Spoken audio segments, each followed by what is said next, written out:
mendukung channel ini, jangan lupa subscribe, klik loncengnya untuk berlangganan dengan channel kami. Bismillahirrahmanirrahim. Assalamualaikum warahmatullahi wabarakatuh. Alhamdulillah, wassalatu wassalamu ala rasulillah Sayyidina Muhammadin wa ala alihi wassabihi ajma'in, amma ba'din. Rabbi syrah li sadri wa yassir li amri wahlul uqdatan min lisani yafqahu qawli. Baru-baru kali ini terjadi pembakaran. Masalahnya, yang dia bakar bukan ikan, yang dia bakar bukan sampah, yang dia bakar adalah mimbar Masjid Raya Kota Makassar. Ini sangat memprihatinkan bagi kita kaum muslimin, apalagi kita para pendai, para pendakwah, karena yang dibakar adalah tempat kita berdakwah, yaitu mimbar. Sangat-sangat menyayangkan sekali hal ini terjadi. Tentunya mungkin karena kita kurang dalam berdakwah secara menyeluruh, atau mungkin kita hanya berdakwah sesuai dengan zona atau lain sebagainya, atau tempat dakwah kita nanti yang tempat-tempat bagus, sedangkan di bawah sana mereka yang tidak sempat tersentuh oleh dakwah-dakwah kita.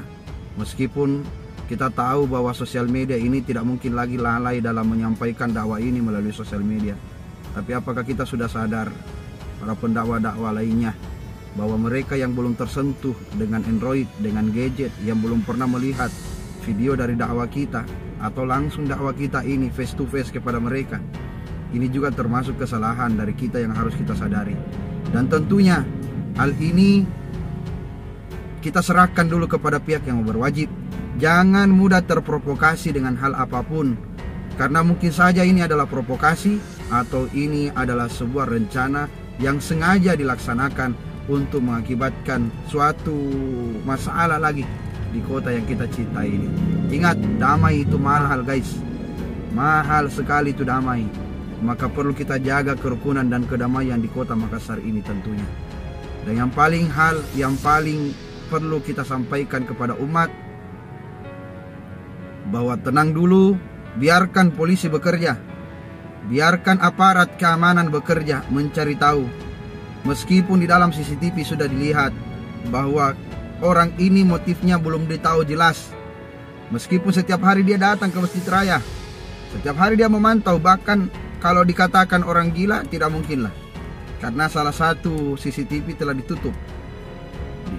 CCTV itu ditutup, tapi dia tidak tahu bahwa ada CCTV lainnya yang telah memantau. Dan tidak mungkin juga gila, karena begitu dia melakukan, dia langsung lari dan dikejar. Kalau orang gila pasti tidak lari. Kenapa? Karena orang gila itu pasti dia diam saja di tempatnya itu.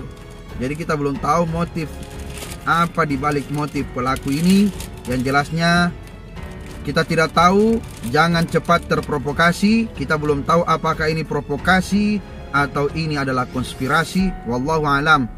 Yang jelasnya jaga perdamaian. Jangan berpikir yang sembarang lah, bahwa ini terjadi ada gejala-gejala yang sengaja dilakukan oleh oknum-oknum tertentu, kelompok-kelompok tertentu, sehingga mudah untuk terjadi perpecahan di kota Makassar ini. Ingat, persatuan dan kesatuan Republik Indonesia harganya begitu mahal. Berapa banyak darah-darah daripada nenek-nenek moyang kita untuk memperjuangkan kebangsaan ini untuk merdeka. Dan ingatkan kepada seluruh umat, kita yang ingin berdakwah, ayo kita berdakwah ke pelosok. Berikan pengertian kepada umat mana Islam rahmatan lil alamin, Islam yang seharusnya mendamaikan bumi pertiwi ini, Islam yang seharusnya menjadi Islam yang lebih baik, Islam yang akan mengantarkan kepada mereka tentang sesuatu hal dalam perdamaian yang utuh. Insyaallah, mudah-mudahan kita berdakwah ke bawah. Saya mendengarkan tadi beberapa kalimat singkat yang diucapkan oleh Kakanda Kiai Muda Asar Tamanggong, yang menyampaikan jangan mudah terprovokasi. Bisa jadi ini dilakukan oleh oknum-oknum tertentu hanya untuk sebagai bahan, sebagai viral atau lain sebagainya. Nah, kita belum tahu apa motif dibalik daripada yang dilakukan oleh pelaku ini. Yang jelasnya tetap kita harus berhati-hati. Muslim, kata Rasulullah SAW dalam sabdanya, jauh sebelum kita hadir di persada muka bumi ini, Rasulullah menyampaikan di dalam sabdanya, yushikul umamu antada alaikum kama tada'al akalatu ila qas'atiha. Sebentar lagi umatku bagaikan hidangan di atas meja. Siapapun yang bisa mengambil namanya juga makanan. Seperti makanan prasmanan di atas meja. Yang dari depan mengambil, yang dari belakang mengambil juga. Dari kiri kanan mencabik-cabik. Bagaikan makanan di atas meja yang begitu enak untuk dicabik-cabik dan dimakan. Itulah kondisi muslim. Dalam sabda baginda Rasulullah. Lalu datanglah seorang sahabat bertanya kembali kepada Rasulullah. Faqala qail, wa min qillatin nahnu yawma idzin? Ya Rasul, apakah jumlah kita pada saat itu sedikit sehingga mereka mampu untuk mengambil-ambil, mencabik-cabik kami seperti itu, bagaikan makanan di atas meja? Qala, Rasul bersabda, bal antum yawma idzin katsir. Akan tetapi kalian banyak, walakinnakum gusaun ka gusais sail, tetapi kalian bagaikan buih di atas lautan, dipermainkan oleh ombak, dihantam kiri kanan. Itulah kondisi muslim pada saat itu. Diantar ke tepian, buih di dalam lautan, buih di atas air laut. Itulah kondisi muslim pada saat itu. Pada saat itu kita tidak mampu apa-apa. Kenapa? Waliyanza'anallaha min sudurikum mahabbatan minkum. Waliyanza'anallaha min sudurikum mahabbatan minkum. Pada saat itu di hati musuh-musuh kalian, kata Rasulullah, Allah cabut rasa takut untuk melawan kalian. Waliyanza'anallaha min sudurikum mahabbatan minkum waliyagzifanallaha fi qulubikumul wahan. Sedangkan di hatimu kaum muslimin pada saat itu Allah tumbuhkan satu penyakit, yaitu penyakit wahan. Faqala qail, berkata lagi sahabat ini, ya Rasul, wa mal wahan? Apa itu wahan ya Rasulullah? Qala, Rasul bersabda, hubbud dunya wa karahiyatul maut. Hubbud dunya, terlalu cinta dunia, wa karahiyatul maut, akan tetapi mati yang paling ditakuti. Cinta dunia tapi takut mati. Oh, besar. Lihat sekarang kondisi yang terjadi saat ini. Begitu banyak kita mengumpulkan harta, tapi kita lupa bahwa kewajiban kita sebagai kaum muslimin saling menyadarkan satu sama lain. Dan ingat, persaudaraan yang diajarkan Islam bukan cuma kita bersaudara karena kita semuslim, atau kita bersaudara karena kita sesama anak bangsa, atau kita bersaudara karena kita sekeluarga, sedarah, seayah, seibu, sekandung. Tapi kita bersaudara karena kita sama-sama manusia. Itu persaudaraan yang perlu kita jaga di tanah air Republik Indonesia ini.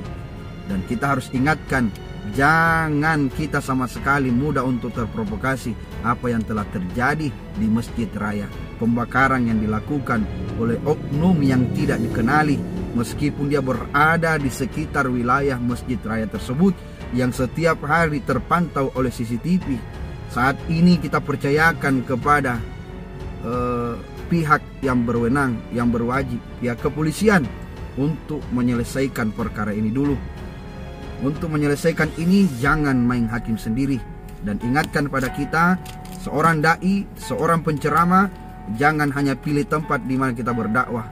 Mari kita berdakwah tanpa batas. Balighu anni walau ayat, sampaikanlah itu walau satu ayat.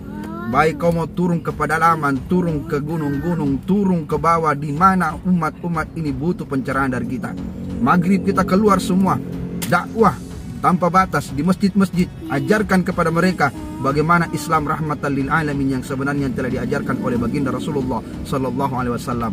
Ingat bagaimana Rasulullah 23 tahun berdakwah, tidak kenal di mana lokasi dakwanya, tidak kenal bagaimana mereka mengancam Rasulullah dengan ujung panah, bagaimana mereka mengancam Rasulullah dengan ujung pedang, bagaimana Rasulullah dihina, dihujat sampai diusir keluar dari Taif hingga kepalanya berdarah, giginya patah. Tapi Rasulullah tidak pernah luntur semangatnya untuk menegakkan kalimat tauhid, la ilaha illallah Muhammadur Rasulullah sallallahu alaihi wasallam.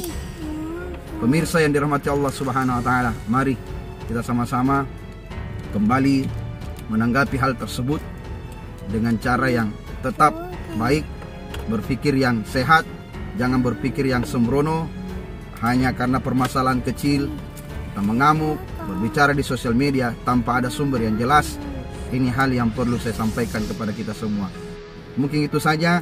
Saya Ketua Tahfizul Quran Ulumul Quran Dede Hasanuddin Kabupaten Maros, Ketua Lembaga Dakwah Ulumul Quran, mengucapkan terima kasih banyak kepada pihak yang sudah bekerja keras dalam mencari tahu motif dari pelaku tersebut. Mudah-mudahan kita semua sehat walafiat, dijaga oleh Allah, dilindungi, dipanjangkan umurnya agar lebih bermanfaat dalam agama ini.